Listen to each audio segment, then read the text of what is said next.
नमस्कार साथियों, मैं नरेंद्र कुमार एक छोटी सी कहानी के साथ। दोस्तों, एक स्थान की परंपरा थी। सभी नगरवासी जिसे मिलकर अपना राजा बनाते थे, वह 5 साल तक प्रजा की सेवा करता और उसके बाद सभी नगरवासी मिलकर उसे नहला धुलाकर, नए वस्त्र पहनाकर और एक वाहन पर बैठाकर ऐसे स्थान पर छोड़ आते जहां से इससे पहले का कोई राजा वापस नहीं लौटा था। अब उन नगरवासियों को अपने लिए एक नए राजा की तलाश थी। वे एक बहुत बुद्धिमान व्यक्ति के पास गए और अपना राजा बनने की प्रार्थना करने लगे। वह बुद्धिमान व्यक्ति वहां की परंपरा के नियमों को जानता था।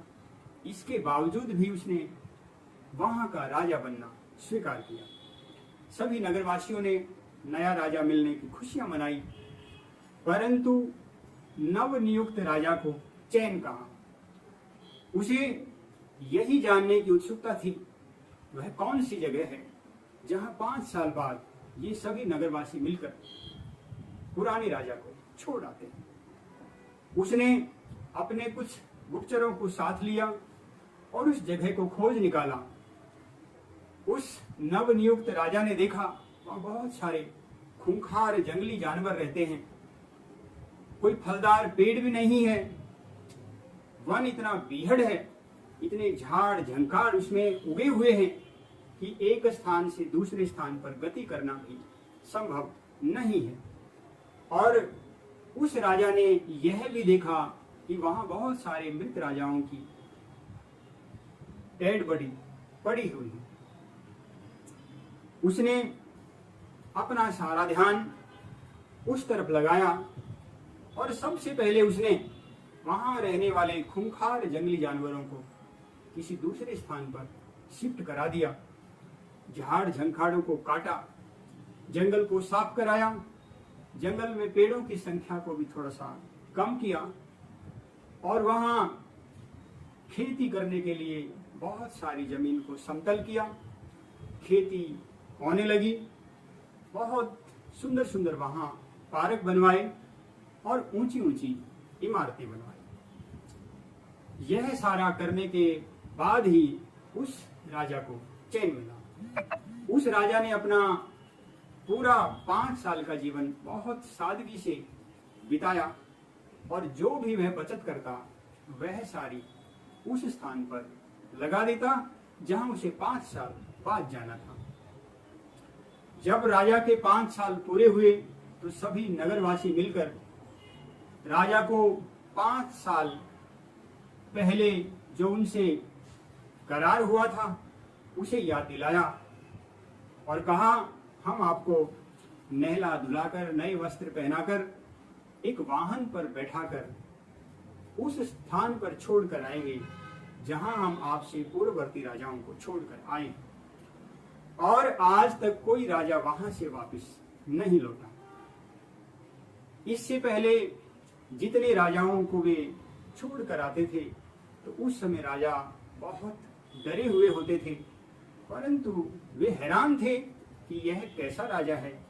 इनके चेहरे पर चिंता के कोई भाव ही नहीं है, यह तो निश्चिंत और प्रसन्न दिखाई दे रहे हैं। वे समझ नहीं पा रहे थे कि इसका क्या कारण है। उन्होंने उस राजा से पूछा कि आपके इस तरह चिंता मुक्त होने का क्या कारण है।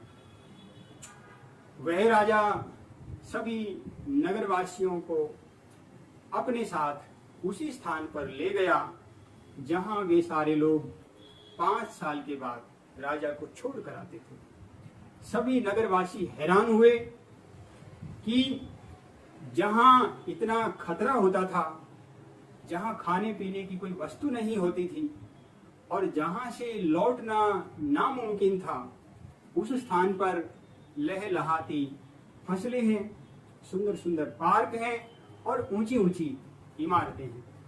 सभी नगरवासियों ने राजा की बुद्धिमता की दाद दी और सभी नगरवासियों ने उस स्थान पर राजा के साथ ही रहने का निश्चय किया। इस तरह से राजा ने अपनी बुद्धिमता से अपने उस स्थान को जहां उसे 5 साल बाद जाना था इतना सुंदर बना दिया, जहां वह रहता था उससे भी कहीं ज्यादा। दोस्तों, यह कहानी हमें सीख देती है कि 5 साल बाद, 10 साल बाद जहां हमें पहुंचना है, उसकी प्लानिंग, उसके लिए मेहनत हमें आज ही करनी है। उस समय के लिए हमें आज ही बचत करनी शुरू करनी है, और यदि हमारी योजना सही है, उस पर हम अमल करते हैं, तो हमारा बाद वाला समय बहुत अच्छे से बीतेगा। और यदि भोग विलास में रत रहे और भविष्य की तरफ ध्यान नहीं दिया, तो हमारा वर्तमान तो बिगड़ेगा ही और भविष्य भी बिगड़ जाएगा। दोस्तों, आज की कहानी आपको कैसी लगी, कमेंट बॉक्स में लिखकर मुझे जरूर बताएं। और यदि कहानी आपको पसंद आए तो इसे शेयर करना ना भूलें। और दोस्तों, यदि आपने चैनल को सब्सक्राइब नहीं किया तो चैनल को सब्सक्राइब कर लें। फिर एक नई कहानी के साथ आपसे मिलना होगा। तब तक के लिए नमस्कार, जय हिंद, जय भारत।